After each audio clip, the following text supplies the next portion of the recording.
भारतीय जनता पक्षाने महाराष्ट्र विधानसभा निवडणुकीसाठी केंद्रीय नेत्यांची टीम महाराष्ट्रात उतरवली आहे। माजी केंद्रीय मंत्री आणि मुंबईचे माजी पोलीस आयुक्त सत्यपाल सिंग सध्या महाराष्ट्र दौऱ्यावर आहेत। नाशिकमध्ये त्यांनी पत्रकार परिषद घेऊन विविध विषयांवर भाष्य केले। यावेळी बोलताना 90% बलात्कारांच्या केसेसमध्ये नातेवाईक आणि जवळचे असतात, हे आकडेवारीवरून सांगत असल्याचं सत्यपाल सिंग म्हणाले। तसेच गुन्हेगारी रोखण्यासाठी सगळेच पोलीस करतील असे नाही, तर घरातही संस्कार केले पाहिजेत असंही यावेळी बोलताना ते म्हणाले। दरम्यान इतरही विषयांवर यावेळी त्यांनी आपलं मत व्यक्त केले। पाहूयात काय म्हणाले सत्यपाल सिंग। देखिए, सबसे पहले तो मैं कहना चाहता हूं कि ये बड़ा दुर्भाग्यपूर्ण है। महाराष्ट्र में पहली बार एक महिला डीजीपी बनी और उनको इस तरह से जो है यहाँ की हमारी बहुत सी विपक्ष की जो पार्टियां थी उन्होंने उनकी शिकायत करी।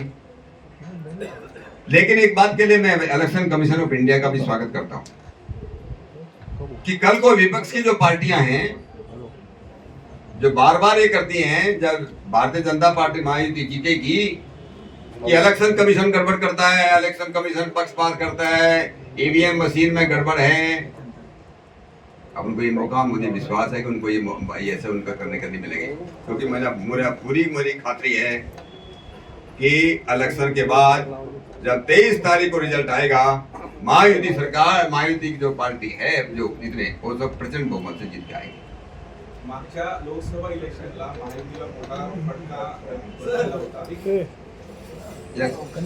शुक्ला के बारे में पूछा था, वो तो कंप्लेंट नहीं किया मैंने। हाँ, रश्मी शुक्ला के बारे में पूछा था तो मैंने बोला क्या ना, नाही ना, क्या आपला काय राहिले तुम सांगा ना मला। नाही अशा पद्धतीने त्यांची पुन्हा त्यांना पदावरनं हटवण्यात आलेला आहे ऐन निवडणुका सुरू असताना। त्याचं काय कारण आहे? देखिए, आता जो है, आता जिथे जिथे निवडणूक होते तिथे ते सगळा कारभार शासनचा, प्रशासनचा सगळा कारभार इलेक्शन कमिशन ऑफ इंडियाकडे येतो। त्या लोकांना कंप्लेंट केली, विपक्षी पार्टीने जिथे कंप्लेंट केली, शिकायत केली, जागे आरोप लावलेले आहे, त्याबद्दल मी काही सांगू शकत नाही।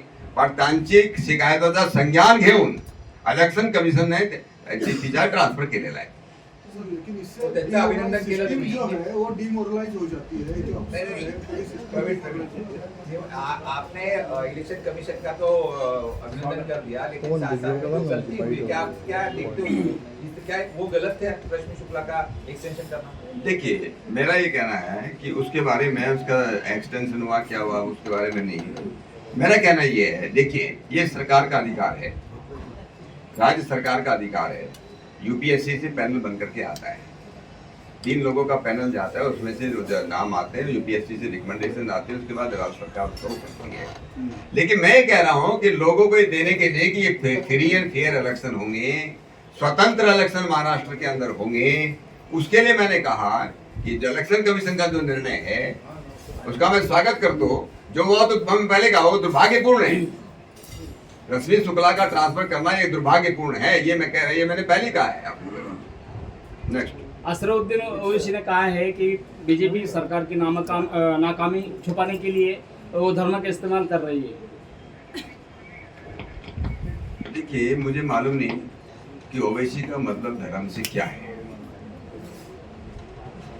धर्म का कभी गैर इस्तेमाल होता नहीं। हम लोग जो है अलग अलग धर्म जो है सारी दुनिया के लिए एक है।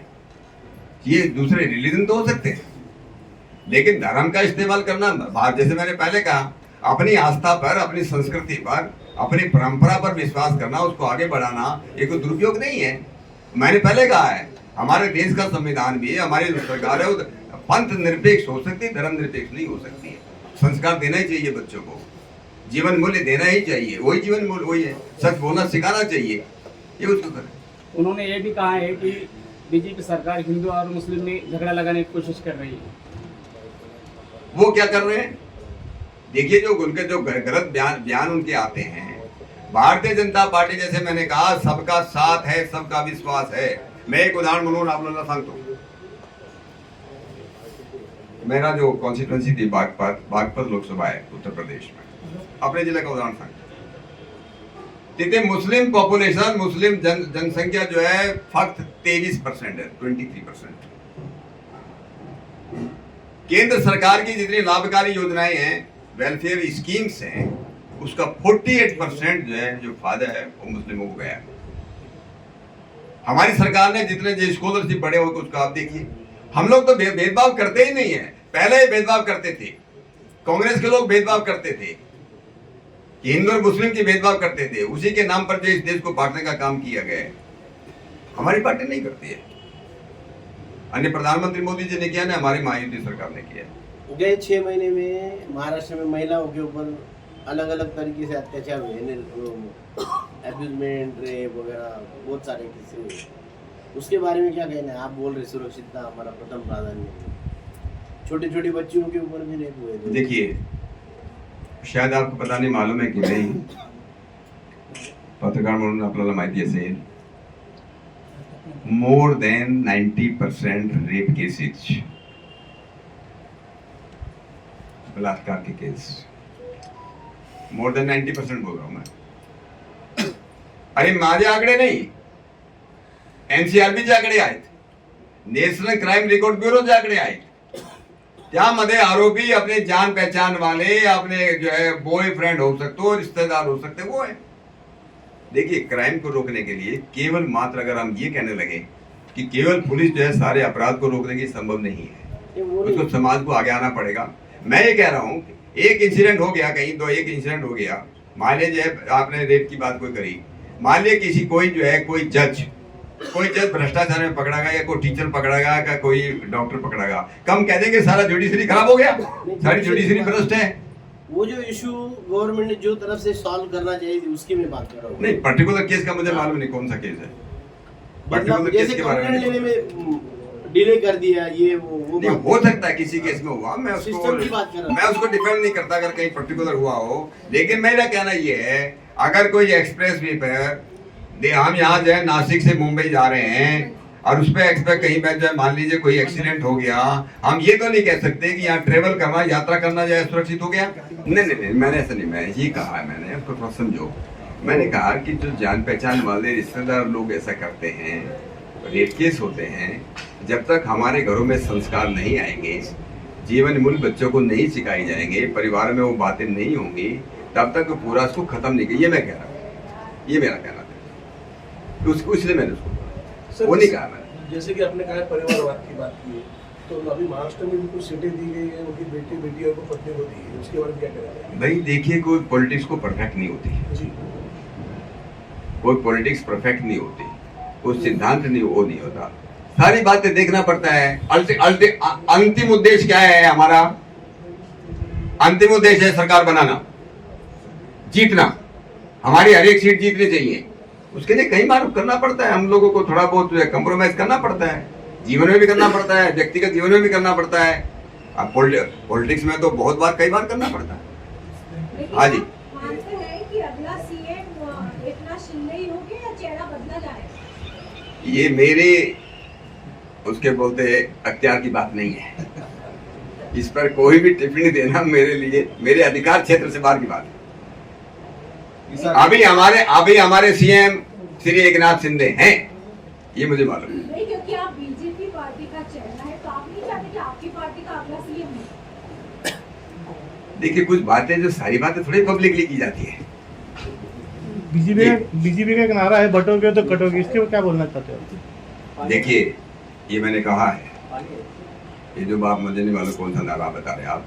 मेरा कहना ये है, अगर आप देश को बांटोगे, जातियों के नाम पर बांटोगे, धर्म के नाम पर बांटोगे, आर्य द्रविड़ के नाम पर बांटोगे, ये देश की एकता के लिए ठीक नहीं। हमको बहुत आगे जाना है, सबको साथ में मिलकर के जाना है, सबको विश्वास में लेकर के आगे बढ़ना है। सर, आज भी बहुत सारे देश के जो युवा है जिनको जॉब नहीं मिल पा रहा है, जो स्ट्रगल कर रहे हैं आज भी, उसके बारे में क्या कहना चाहिए? इसलिए महाराष्ट्र में महायुति सरकार ने 1 लाख अप्रेंटिसशिप स्कीम निकाली है, जहाँ 10,000 लोग उनको जो है बच्चों को जो है वो मिलेगा, जिसको क्या बोलते हैं, छात्रवृत्ति कह लीजिए, स्कॉलरशिप कह लीजिए, या अलाउंस कह लीजिए, जो भी आपको कहना है। सर 125 छात्र हैं जिसने ITI का कोर्स कंप्लीट कर भी उनको युवा है, उनको अभी तक रोजगार नहीं मिल पा रहा है। देखिए, मैं ये मुझे नहीं मालूम नासिक के बारे में, तो विशेष रूप से मैं नहीं बोल पाऊँ। नासिक के जो यहाँ के जो लोग हैं वो बोलेंगे, या नासिक में जो कॉलेज चलाने वाले, जो इंस्टीट्यूट चलाने वाले वो लोग बोलेंगे, उनकी भी जिम्मेदारी है कि किस तरह के क्या पढ़ा रहे हैं, क्या कर रहे हैं। मुझे नहीं उसके बारे में कमेंट नहीं कर सकता। नवाब मलिक कह रहे हैं कि मैं महायुति का उम्मीदवार नहीं हूँ, मैं सिर्फ राष्ट्रवादी अजित पवार गठ का उम्मीदवार हूँ। कैसे देखते हैं इस बयान को? ये तो उन्हीं से पूछिए आप। बीजेपी से आप बीजेपी से महायुति बोलते हैं। मैंने इसका जवाब पहले ही दे चुका हूं। मैं कई बार पॉलिटिक्स के अंदर कई बार जो है कुछ बातें जो है सहन करावी लागते हैं, कई बार जो है कॉम्प्रोमाइज करावे लागते हैं। Next. महायुतीच्या भांडणामुळे एकूणच राज्यामध्ये त्याचा परिणाम नहीं होणार का? हे असे जे आहेत वाद अशामुळे देखिए, पहले जो फेक नैरेटिव चला था, जो झूठा नैरेटिव चला था लोकसभा के इलेक्शन में, वो इस बार चलने वाला नहीं है। काट की अंडी समझते हैं ना आप? काट की अंडी बार बार जो आग पर नहीं चढ़ाई जा सकती। एक बार लोगों ने देख लिया, झूठ का पर्दाफाश हो गया, आप लोग समझ गए, अब उनके बहकावे में नहीं आएंगे। हाँ जी, thank you sir. Thank you so much, thanks a lot, all the best to you. हाँ बिल्कुल ठीक है। देखिए, ये जो साइबर क्राइम है, यहाँ नासिक का ज्यूरिडिक्शन है, मुंबई का ज्यूरिडिक्शन है, महाराष्ट्र का ज्यूरिडिक्शन है, उसकी सीमाएं हैं। ये साइबर क्राइम एक ऐसी चीज है जिसकी कोई बॉर्डर नहीं, कोई सीमा नहीं है। यहाँ बैठा हुआ नासिक का बैठा हुआ आदमी अमेरिका में क्राइम कर सकता है, ऑस्ट्रेलिया में बैठा हुआ आदमी जो इंडिया में क्राइम कर सकता है। आपको मालूम होगा, अभी जो है बाहर से हमारे कुछ दूसरे हमारे लोगों को ले जाकर के बाहर से लोग अमेरिका में जाके क्राइम कर रहे थे। इसलिए ये ग्लोबल चैलेंज है, ये सारी दुनिया के सामने एक बहुत बड़ी समस्या है, और इसको जब तक सारी दुनिया के देश मिलकर के इसका नहीं करेंगे। भारत सरकार ने हमारे मिनिस्ट्री में, गृह मंत्रालय में इसके बारे में साइबर क्राइम एक सेल स्थापित की है। हर एक यूनिट के अंदर, चाहे जब नासिक के अंदर भी है, हमारे जितने पुलिस वाले हैं उनको इस बात के लिए ट्रेनिंग दी जा रही है। कांस्टेबल्स को कंपलसरी ट्रेनिंग दी जा रही है। यहाँ पर तो हमारे महाराष्ट्र पुलिस एकेडमी भी यहाँ पर हो रहा है। लेकिन ये जिस प्रकार से क्राइम बढ़ रहा है, क्राइम उसका बढ़ रहा है, आपकी बात बिल्कुल सही है। धमकी आती है, हमारी एयरलाइंस को धमकी आ रही थी, पीछे आ रही थी। तो ये जो बात है, सब इसको मिल करके उस पर करेंगे तो निश्चित रूप से इसका जो है कुछ न कुछ तोड़ निकलेगा। दैनिक भ्रमर, नाशिक।